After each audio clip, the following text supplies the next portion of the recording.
मैं चाहता हूँ ये फासले ना हो, मैं चाहता हूँ अवाम और इदारे यकजान दो गालिब हों, इन नफरतों को मिटाएं। इमरान खान साहब आए, मियाँ साहब आए, जरदारी साहब आए, उस पीछे करोड़ों लोगों की दुआएं होंगी। और मुझे जो सबसे बड़ी फिक्र है वो ये है कि मेरी इस जिंदगी में जो अब हाफ सदी के करीब होने वाली है, मैंने कभी अवाम में और पाकिस्तान के इदारों के बीच में इतना फासला नहीं देखा। उससे मुझे दुख होता है। मैं चाहता हूँ ये फासले ना हो, मैं चाहता हूँ अवाम और इदारे यकजान दो गालिब हों, लेकिन उसके लिए फिर आपको सही फैसले करने पड़ेंगे।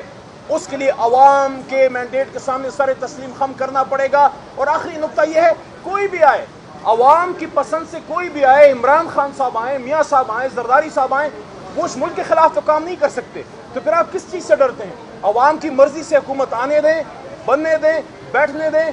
जो अवाम किसी को इस इक़्तिदार में ला सकती है वो उनको वोट आउट भी कर सकती है। तो फिर आपको किस चीज़ का डर है?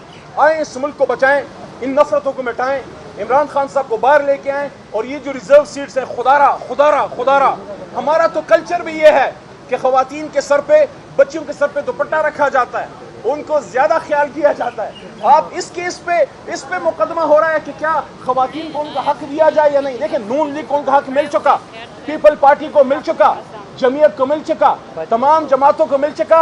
अब हक हमारा है। आप हमारा हक, हमारी बच्चियों बेटियों का, ख़वातीन और माइनॉरिटीज़ का हक उनको कैसे दे सकते हैं? जब इंसाफ पे बात नहीं होगी तो फिर अफरा तफरी फैलती है, फिर लोगों को मौका मिलता है तोड़ का। इस वक्त अगर आप मुल्क को मजबूत करना चाहते हो, ये लाल माली मेरे साथ खड़ा है, ये सिंध से इमरान खान साहब का सिपाही है, ये खड़ा है, ये मुसीबतें बर्दाश्त कर रहा है, ये सिंध में देख रहा है जो इसके साथ हो रहा है। मेरा नुक्ता ये है कि अगर आप चाहते हो इन्वेस्टमेंट इस मुल्क में आए, अगर आप चाहते हो इस मुल्क में खुशहाली आए, अगर आप चाहते हो यहाँ लॉ एंड ऑर्डर मजबूत हो, पॉलिटिकल स्टेबिलिटी चाहिए। अगर पॉलिटिकल स्टेबिलिटी चाहिए तो आप मुझे बताएं, 2/3 अक्सरियत जिस जमात के पास है उसको फॉर्म 47 कवार करके आप क्या पॉलिटिकली आज तक किसी को फारिग किया जा सका?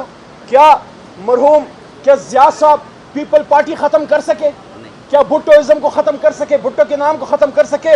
उनको ख़त्म करने का सेहरा पीपल पार्टी का वो किसी डिक्टेटर के पास नहीं, उनके अपने सदर आसिफ जरदारी के पास है। 5 साल हुकूमत की, अवाम ने देखा कि खोखले नारे फारिग कर दिया। इसलिए पॉलिटिकल स्टेबिलिटी के लिए आपको तमाम जमातों को पार्लियामान में बैठा के इन मसाइल का हल निकालें, तभी पाकिस्तान जाएगा, आगे जाएगा, मजबूत होगा। वरना आखिरी नुकता, ये जो अभी बजट है, आप सब बैठे और पीछे जो हमारे दोस्त खड़े हैं और जो मुझे सुन रहे हैं, इस बजट में अभी दूसरा जो अभी बिल आने वाला है, क्या आप बर्दाश्त कर सकते हैं? ये महंगाई बर्दाश्त कर सकते हैं? ये बिजली के बिल बर्दाश्त कर सकते हैं? क्या ये मुल्क एक ला इलाहा इल्लल्लाह के नाम पे बना मुल्क, क्या ये IMF की डिक्टेशन के लिए बना था कि क्या ये IMF की गुलामी के लिए बना था? देखिए इन लोगों को पता है जो इन वज़ीर आज़म हाउस में बड़ी बड़ी मर्सिडीज़ों में आके बैठते हैं और टिकटॉकें बनाते हैं, लाहौर की भी बात कर रहा हूँ, उनको ये पता है कि चाहे जितनी भी महंगाई कर दो, चाहे कुछ भी कर दो, चूंकि हम अवाम के वोट से नहीं आए, हमें क्या फ़र्क पड़ता है? अवाम अगली बार भी वोट ना दे, बस कहीं किसी को खुश कर लो, किसी ड्राइंग रूम में बैठ जाओ, किसी के सामने सर झुका दो, बाहर के आका अंदर के आका के सामने सर झुका दो। ये 25 करोड़ किस खाते में है? ये जिंदाबाद मुर्दाबाद के लिए है। इख्तिदार तो इनकी तरफ से नहीं, कहीं और से आता है।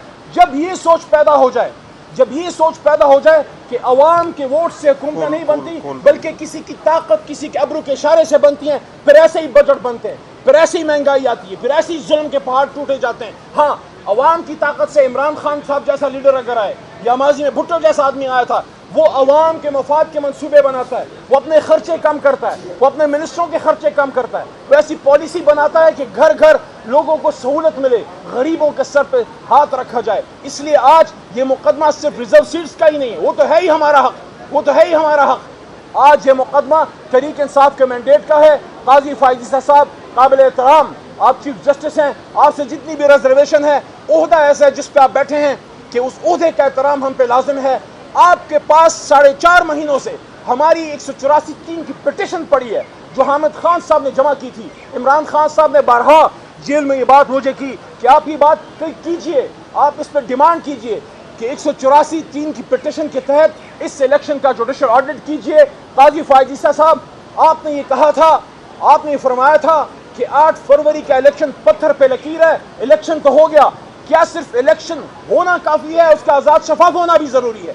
क्या आज़ाद शफाफ होना आईनी जिम्मेदारी है? अगर है تو پھر آپ کے حکم کو ملک کے اداروں نے اس پہ عمل نہیں کیا. 190 آرٹیکل کے تحت ملک کے اداروں کو آپ کی سپورٹ کرنی چاہیے تھی, نہیں ہوا.